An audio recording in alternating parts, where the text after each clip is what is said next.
I remember back in the 70s, I was working as a second cook on board the vessel MS Ramnanger, doing a freight line around the South Americas. And I remember the stench of the big city harbors, like in Buenaventura, Colombia. The khaki-colored water from the tropic rivers, where the rotting jungle debris mixed with the sewage from the big city. And we could actually smell the big city before we saw the shoreline. While at port, all the ship's waste would be gathered in a big steel box aft of the midship. The dock workers would rummage through our garbage and take whatever they wanted, but still it would build up to a big stinking chunk during the days at port. It would be like a relief when we put to sea again and could dump the stinking mess overboard. The ocean was like a big bottomless pit that could swallow all our mess. Even way back then, we knew that this was a bad thing to do, but we didn't have any options. If we had had a proper way of handling our garbage way back then, we could have acted more responsible. You are the ones deciding the terms. You are the ones deciding the options on how we end up treating our precious oceans. My name is Jessica, and I love the ocean. I was born into a family who works in shipping, but my passion for the deep blue comes from what we find on the bottom of the ocean, and not the bottom line. I decided to become a marine biologist because the ocean consists of the most majestic and alien-like creatures.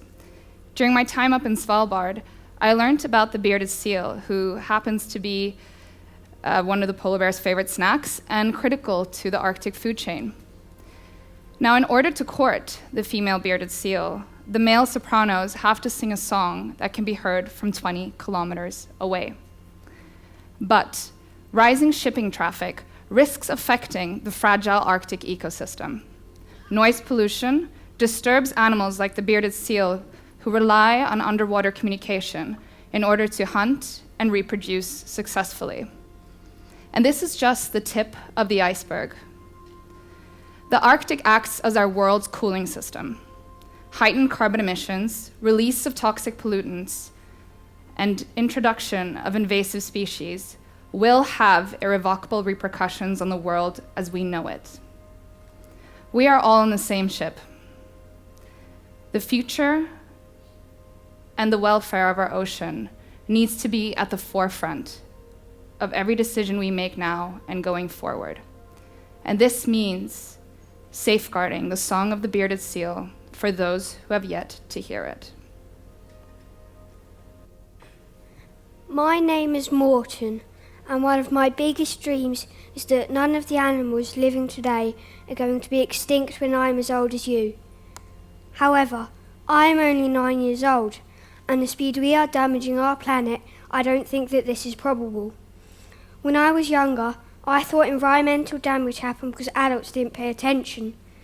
Now I have understood that it's because they don't care enough about it.